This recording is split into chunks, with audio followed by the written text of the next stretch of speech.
Whenever I think I'm done with the Bud Light story, kind of like the exact same stuff we were talking about in, oh Lord, May or June, whenever it really seemed like it was running its course, they drag me back in. Here we are, just about 5 months removed.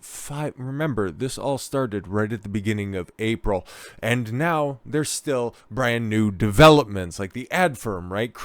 Captivate, right? Captivate was the third-party marketing company that Anheuser Busch used in order to reach out to a whole bunch of influencers. Dylan Mulvaney just happened to be in there. It was totally coincidental. It wasn't planned at all. I think we've kind of thoroughly debunked that throughout all time, but because we're just kind of wrapping everything up, well, what's up with them right now? So, ad firm behind Bud Light's Dylan Mulvaney fiasco fires 13 staffers after a lavish French trip. This it also might tie into something else as well, but let's see. California marketing firm, of course it's California, are behind Bud Light's disastrous tie-up with Dylan Mulvaney, fired more than a dozen employees. Wow! Maybe proportionally, that might be worse than what happened with Anheuser Busch, given the fact that they ended up dropping 1% of their staff. But as we all know, that these fly-by-night marketing companies, yeah, they just come and go. For all the dozen of people that lost their job, which it kind of sucks, man, because I'm sure they probably didn't directly do any of this stuff. I'm sure that their entire day is all spent on social media, simply reaching out to influencers in order to just, hey, would you like a customized so-and-so so that you can just go ahead and pander to your base in order to sell stuff? Because that's marketing in 2023, and I'm sure they probably didn't have anything to do with this and just happened to be there, and because their name ended up getting out very shortly after these revelations came to light, well, now they're on the California brand line, which is exceptionally tough this time of year, so I've heard. But yes, fired more than a dozen employees days after top brass boasted about a lavish junket to an award ceremony in the French Riviera. So after scamming a bunch of people, you decide to go and chill out in the French Riviera. Did you see either of those Tate accusers that went over to the French Riviera? See, I told you, everything all links up. All of the big stories this year just all seem to overlap with one another. It's so weird. San Mateo-based Captivate, the Post exclusively identified as the ad agency behind Anheuser Busch's short-lived partnership with the trans influencer, flew executives and guests on a private jet to the annual Cannes Lion Festival in June. Interesting, because that's the same one where the marketing head I forget what his specific role for Anheuser-Busch was, but he got an award, a very ill-timed award, and it was that festival right there. Captivate booked the private charter on a boutique French airline called La Compiègne, with the finest wine and chairs, which features 76 lay-flat seats and a bespoke plane experience. Yes, of course, it's tailor-made for all of the important people in the marketing department. Yes, of course, the ones for the Bud Light crew. Yes, you will notice that your lay-flat bed it has special accoutrements because there's a fist affixed right to the middle of your seat for your pleasure. Upon returning to the marketing industry's Oscar-like event, CEO Krishna he's the Submariner? I thought that was supposed to be Namor. Offered a recap of their trip during the company-wide Zoom meeting on July 3rd. Multiple sources told the Post. This absolute asshole. The presentation allegedly included photos of the giddy travelers aboard a luxury jet, as well as yachts, pool parties, and villas they visited in the south of France. Yes. 2 days later, however, the tone-deaf Subramarian, whatever, you just better get used to saying paper or plastic, handed out pink slips to 13 workers, about 5%. Oh, it's not quite as bad. 5% of Captivate's more than 200 employees, a Captivate employee told the Post. But I'm sure, hey man, he had to go do that. Budgets are tight. Not as many people are using the company anymore, and he ended up cutting his own budget because he couldn't even afford a tailor in order to finish up the excess material that's right there on his lapel, just looking absolutely terrible, and nobody's buying that excessive comb over. Holy man, if you think think that Trump puts in a lot of effort in order to move everything forward. That right there, coupled with a handy can of spray foam, yeah, I know, that ain't fooling anybody, pal. But best of luck in your future endeavors, right? So, we got Captivate taken care of. Well, we had one of the biggest advocates against Bud Light, Kid Rock. You'll probably see that video tomorrow. I gotta have everything all figured out, but you'll see it very, very shortly. Otherwise, you can go over to the Rumble account and you can go ahead and see one of those. That ended up dropping, I think, at the end of last week. But regardless, okay, we're putting little bows on everything because we got, okay, Bud Light ended up losing their #1 spot for the entire year to Modelo yesterday. Captivate, the company that set all of this crap in motion, lays off a bunch of workers. And what about the star of the show? I was thinking about this yesterday. I was thinking about this, and I was thinking about what's going on with Dylan Mulvaney. Hasn't been very active on social media, has been hopping around at, your big gay events, walking big gay red carpets, eliciting sympathy wherever you can get it, but, no new grifts or anything like that? Oh no, definitely. Mulvaney in auditions for Broadway's Cabaret. Yeah, of course. Now you can just go back to, dropping the facade that this isn't a total act. And now you can go back to acting. You went through all of the troubles, all of the surgeries, all of the supposed injections because you wanted to escape a life of B-rolls on or off Broadway. But now you're going to be going back to off-Broadway productions. Because if you remember back when Dylan identified as a man, his biggest role to date was a part of the Book of Mormon, so now you're just running back. This is the first time that I looked at that picture right there, and that shit freaks me the fuck out, so we'll just go ahead and move ahead. A toast of Mayfair Fraulein Dylan Mulvaney. Page 6 has exclusively learned that the much-discussed actress turned influencer is now going to be turning back to being an actress. Was invited to audition for the upcoming Broadway revival of Cabaret. Boy, I just really couldn't think of anything that I'd want to watch less in my life. The show, which won 7 Oliver Awards in London. Oh my, but how many Cannes Lions did it win? Is coming to the Great White Way. That's another name for Broadway, okay? Ain't no race thing, I think. With Eddie Redmayne expected to take the male lead. No. No, they're auditioning a male. Oh, no, interesting. And when they were to write the cast in the spring opening at the August Wilson Theater is already in place. They have it written is already in place. They were just in a hurry to publish a story. Producers have auditioned Mulvaney to take the female lead. Okay, I guess this really truly is acting. Or maybe it's just harkening back to the days of Shakespeare, the early days when women weren't allowed on stage and productions were so much smoother.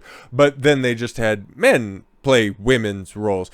Have we got so far? Is the horseshoe theory truly been confirmed at this point, where now the progressive movement has moved so far that we've gone all the way back to the 16th century? Have we got there? Have we finally achieved a symmetrical existence where the progressives and the trad cucks can come together about wanting society to basically hop in a time machine? Fucking wild. The role was previously made famous by Liza Minnelli, Michelle Williams, Emma Stone, Sienna Miller. I've heard those names before. Just don't ask me to pick them out of a lineup. In 2023, Dylan could very well be the most famous person on that list. Before she became a TikTok superstar. It just sounds so weird. Mulvaney got her bachelor's in musical theater. Well, no, Dylan got his bachelor's in musical theater. I don't know where Dylan picked hers up from. And has appeared on a national tour, the Book of Mormon, playing lead role Elder White, as well as off-Broadway productions. She became a reluctant lightning rod in April. When she posted a video of herself with a special can of Bud Light that had her face printed on it. Yeah, exactly. Unfortunately, it wasn't dented in order to get that face print. But realistically, man, I don't want to pick on this, troubled little kid who's out here, 26 years old, just a real bundle of charisma. And I've made this. That's just so fucking creepy. I can't even have that there. That's somehow less creepy, old Liza Minnelli's ass. But yeah, no, that's totally. At least it's a woman at the end of the day. Okay, I'm sorry that the fucking bar is set so low. But Dylan is fairly charismatic and definitely knows how to draw a crowd and raise attention for whatever production, whatever product that, Dylan's promoting. So I've given a little twink props, obviously. Very good at what job is put in front. but I'm fairly sure that Dylan's preferred position is to be in the back anyways. So yeah, I don't want to be picking on little Dylan, especially because YouTube's just kind of cracking down on jokes and good times and telling the truth. And no, it's not an attack, it's just going ahead and, talking about the current events that are out there and just the amount of sustained attention Dylan got. It was definitely a phenomenon. One of those black swan events that marketing departments, as we learned from Kevin O'Leary of the Shark Tank, people are going to be studying this event for a very, very, very long time as to how not manage a crisis from a marketing perspective. But what about from a societal perspective? Like, what about all of this undue, or rather disproportional amount of representation from the trans community ultimately end up laying at the feet of society? Well, you can take a look at this. And this is why I decided to cover this story so strongly, because, well, there's so many different things that you can learn from the entire scenario. And obviously, given the fact that Dylan was so very prominent and at the front of this stuff and obviously kicked everything off, Anheuser Busch ultimately picked up the ball, no pun intended, all that much, and continued to run with it and make it into its own unique scenario. But the person that brought it to prominence is claiming transgenderism. I'm not going to go and check any of the surgeries or anything like that. Obviously, there's at least documented evidence of facial reconstruction surgery in some form or fashion, and wigs and hair extensions, okay? When to that extent, it's the impact on future generations. When I eventually have children, okay, I know that the propaganda is going to be super strong, and it falls on my shoulders to make sure that my children make the correct decisions in life. I don't know certainly what the future holds when it comes to this, but all I know is what we can do is assess the situation that's going on right now and realize that, yeah, the propaganda is awfully strong. We know it's super strong coming from the schools, and as I report in many a story beforehand, and you guys likely see as well. And then when it comes from a marketing perspective, given the fact that ads just definitely aren't going anywhere, and they're only going to be getting more and more left, I would say leaning, but falling, tumbling, rolling down a hill, I think that's far more accurate. So this stuff is only going to get worse. This right here is simply the tip of the iceberg. Number of transgender surgeries performed each year has tripled across the United States in the past 3 years, with more than 1,200 procedures performed annually in patients 18 or younger annually, study shows. I want to die whenever I see stuff like this.